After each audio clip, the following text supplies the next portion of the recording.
2.5 ಲಕ್ಷ ಹುದ್ದೆಗಳು ಖಾಲಿ ಹಾಗೆ ಬಿದ್ದಿದ್ದಾವೆ. ನೇಮಕಾತಿ ಪ್ರಕ್ರಿಯೆನ ತತ್ಕ್ಷಣ ಪ್ರಾರಂಭ ಮಾಡಬೇಕು. ಜೊತೆಲ್ಲ KPSC ವ್ಯವಸ್ಥೆನೂ ಕೂಡ ಸುಧಾರಣೆ ಮಾಡಬೇಕು.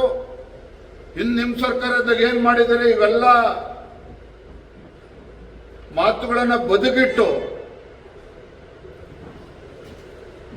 ಆ ಯುವಜನತೆಗೆ ನ್ಯಾಯ ಕೊಡುವಂತ ಕೆಲಸ ಮಾಡಬೇಕು ಅಂತೇಳಿ ನಾನು ಈ ಸರ್ಕಾರಕ್ಕೆ ಆಗ್ರಹ ಪಡಿಸ್ತೇನೆ. ಇದಕ್ಕೆ ಪೂರಕವಾಗಿನೇ ಸರ್, ವೈದ್ಯಾಧಿಕಾರಿಗಳ ಸಂಘ ಹೇಳ್ತಾ ಇರೋ ಪ್ರಕಾರ ಬಿಜೆಪಿ ಅವಧಿಯಲ್ಲಿ 1000 ಜನಕ್ಕೆ ನೇಮಕಾತಿ ಆದೇಶ ಪಟ್ಟಿ ಈಗ ಮೊನ್ನೆ ಸಿಎಂ ಅಲರ್ಟ್ ಮಾಡಿದ್ದಾರೆ. ಬಿಜೆಪಿ ಅವಧಿಯಲ್ಲಿ ಆಗಿರುವಂತಹ ನೇಮಕಾತಿಯನ್ನ ನಿನ್ನೆ ಅಲರ್ಟ್ ಮಾಡಿದ್ದಾರೆ ಮೊನ್ನೆ. ಇದು ವೈದ್ಯಾಧಿಕಾರಿಗಳ ಆಕ್ರೋಶಕ್ಕೆ ಕಾರಣ ಆಗಿದೆ. ಅವರು ಕೂಡ ಮಾರ್ಚ್ 11ರಿಂದ ಮುಷ್ಕರ ಆರಂಭ ಮಾಡ್ತಾರೆ. ಇತ್ತೀಚೆಗೆ ಮುಖ್ಯಮಂತ್ರಿಗಳು ನೋಡಿದ್ರಿ, ಹುಬ್ಳಿನಲ್ಲಿ ಬಡವರಿಗೆ ಮನೆ ಕೊಡ್ತಾ ಇದ್ದೇವೆ ಅಂತೇಳಿ ಬಹಳ ಸಾವಿರಾರು ಜನ ಸೇರಿಸಿ ದೊಡ್ಡ ಸಭೆ ಮಾಡಿ ಸಮಾರಂಭ ಮಾಡಿ ಅವ್ರ ಬೆನ್ನು ಅವ್ರು ತಟ್ಕೊಂಡು ಇವತ್ತು ಮುಖ್ಯಮಂತ್ರಿಗಳು ಬಂದಿರತಕ್ಕಂಥ ತಾವು ನೋಡಿದಿರಿ. ಧಾರವಾಡದಲ್ಲಿ ಸಭೆ, ಹುಬ್ಳಿನಲ್ಲಿ ಸಭೆ ಮಾಡಿದ್ರು.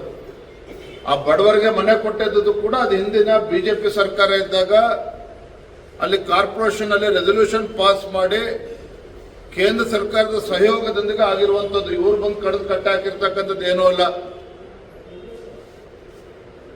ಹಾಗಾಗಿ ಈ ಸರ್ಕಾರ ಕೇವಲ ಕಾಲಹರಣ ಮಾಡಿಕೊಂಡು ಹಿಂದಿನ ಬಿಜೆಪಿ ಸರ್ಕಾರದ ಆ ಸಂದರ್ಭದಲ್ಲಿ ಏನೇನೋ ಆಗಿತ್ತು ಅದನ್ನು ನಾವು ಮಾಡಿದ್ದೇವೆ ಅಂತೇಳಿ ಬಿಂಬಿಸ್ಕೊಳ್ತಕ್ಕಂಥ ಪ್ರಯತ್ನ ಮಾಡ್ತಾ ಇದ್ದಾರೆ ವಿನಃ ಏನು ಕೂಡ ಮಾಡಿಲ್ಲ ಕಳೆದ 2.25 ವರ್ಷದಲ್ಲಿ.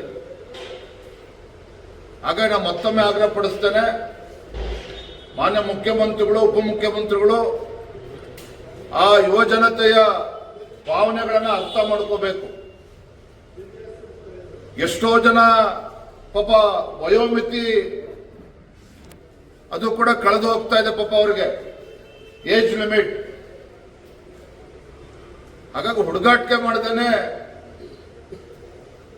ಇದ್ರ ಬಗ್ಗೆ ಗಮನವನ್ನು ಹರಿಸಬೇಕು. ತತ್ಕ್ಷಣ ರಾಜ್ಯ ಸರ್ಕಾರ ಕ್ರಮವನ್ನು ಕೈಗೊಳ್ಳಬೇಕು. ಶಿವಮೊಗ್ಗ ವಿದ್ಯಾರ್ಥಿ ಕೊಲೆ ಸರ್ ಆಗ್ತಾ ಇಲ್ಲ. ಈಗ ಹೊಸದಾಗಿ ಇವ್ರನ್ನ ರಿಕ್ರೂಟ್ಮೆಂಟ್ ಮಾಡ್ಕೊಂಡ್ರೆ ಎಲ್ಲಿಂದ ಸ್ಯಾಲರಿ ಕೊಡ್ತಾರೆ? ಯಾಕಂದ್ರೆ ಬಹುತೇಕ ಇಲಾಖೆಗಳಲ್ಲಿ ಸ್ಯಾಲರಿ ಕೊಡ್ತಾ ಇಲ್ಲ. ರಾಜ್ಯ ಸರ್ಕಾರ ಒಬ್ಬ ಅನುಭವಿ ಮುಖ್ಯಮಂತ್ರಿಗಳು ಇದ್ದಾರೆ. ಇವತ್ತು ಒಬ್ಬ ಅನುಭವಿ ಮುಖ್ಯಮಂತ್ರಿಗಳು ನಮ್ಮ ರಾಜ್ಯದಲ್ಲಿದ್ದಾಗ ಸರ್ಕಾರದ ಮುಂದೆ ಆದ್ಯತೆ ಏನು ಅನ್ನೋದನ್ನು ಅವರು ಕೂಡ ಸ್ಪಷ್ಟಪಡಿಸಬೇಕು. ಅವ್ರ ಆದ್ಯತೆ ಏನು ಅಂತೇಳಿ ತಿಳಿಸ್ಬೇಕು. ಇವತ್ತು ಸರ್ಕಾರಿ ಹುದ್ದೆಗಳು ಹಾಗೆ ಕಾಲಿಡ್ಕೊಂಡು ಒಂದು ಸರ್ಕಾರ ನಡೆಸಕ್ಕೆ ಸಾಧ್ಯನಾಗಾದ್ರೆ ಎಲ್ಲೋ ಒಂದ್ ಕಡೆ ಸರ್ಕಾರದ ಇಚ್ಛಾಶಕ್ತಿಯ ಕೊರತೆ ಇವತ್ತು ಎದ್ದು ಕಾಣ್ತಾ ಇದೆ. ಮತ್ತೊಂದು ಕಡೆ ಶಿವಮೊಗ್ಗದಲ್ಲಿ ನಡೆದಿರ್ತಕ್ಕಂಥ ಘಟನೆ, 10ನೇ ತರಗತಿ ಓದ್ತಾ ಇರ್ತಕ್ಕಂಥ ಒಬ್ಬ ಬಾಲಕನ ಬರ್ಬರ ಹತ್ಯೆ, ಭಾರತೀಯ ಜನತಾ ಪಾರ್ಟಿ ಅದನ್ನು ಖಂಡನೆ ಮಾಡ್ತೇವೆ. ಮೊನ್ನೆ ಬಾಗಲಕೋಟೆಯಲ್ಲಿ ನಡೆದಿರ್ತಕ್ಕಂಥ ಘಟನೆ ಇರ್ಬೋದು, ಶಿವಾಜಿ ಜಯಂತಿಯ ಸಂದರ್ಭದಲ್ಲಿ ಕಲ್ಲುಗಳನ್ನ ತೂರಿ ಅಲ್ಲಿ ದೇಶದಗಳು ಯಾವ ರೀತಿ ನಡ್ಕೊಂಡಿದ್ದಾರೆ ನಮಗೆ ಗೊತ್ತಿದೆ. ಶಿವಮೊಗ್ಗದಲ್ಲಿ ಇವತ್ತು ಪದೇ ರೀತಿ ಘಟನೆ ನಡೀತಾ ಇದೆ. ದಕ್ಷಿಣ ಕನ್ನಡದಲ್ಲಾಯ್ತು, ಯಲ್ಲಾಪುರದಲ್ಲಾಯ್ತು, ಕೆಲವು ಕಡೆ ಹಿಂದೂಗಳ ಕಾರ್ಯಕರ್ತರ ಹತ್ಯೆ ಆಗಿದೆ. ಯಲ್ಲಾಪುರದಲ್ಲಿ ದಲಿತ ಮಹಿಳೆಯ ಬರ್ಬರೆ ಹತ್ಯೆ ಆಯಿತು. ಇವತ್ತು ಶಿವಮೊಗ್ಗದಲ್ಲಿ ಇಷ್ಟೆಲ್ಲ ಘಟನೆಗಳು ನಡೀತಾ ಇದ್ರು ಕೂಡ ಗೃಹ ಸಚಿವರು ಇವತ್ತು ರಾಜ್ಯದಲ್ಲಿ ಇದ್ದಾರ ಅನ್ನೋದು ಇವತ್ತು ಪ್ರಶ್ನೆ ಇವತ್ತು ಎಲ್ಲರೂ ಕೂಡ ಕಾಡ್ತಾ ಇದೆ. ಗೃಹ ಸಚಿವರು ಏನೇ ಕೇಳಿದ್ರು ಕೂಡ ಹಾರಿಕೆ ಉತ್ತರವನ್ನು ನೀಡ್ತಾರೆ. ಇದು ಶಿವಮೊಗ್ಗದಲ್ಲಿ ಏನೋ ಪ್ರಕ್ಷುಬ್ಧ ವಾತಾವರಣದ ನಿರ್ಮಾಣ ಆಗಿದೆ.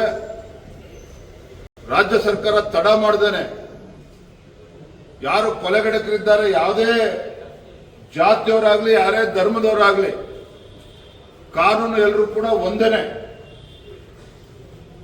ಇದ್ರ ಬಗ್ಗೆ ನಿರ್ದಾಕ್ಷಿಣ್ಯವಾಗಿ ಕ್ರಮನ ಕೈಗೊಳ್ಳಬೇಕು.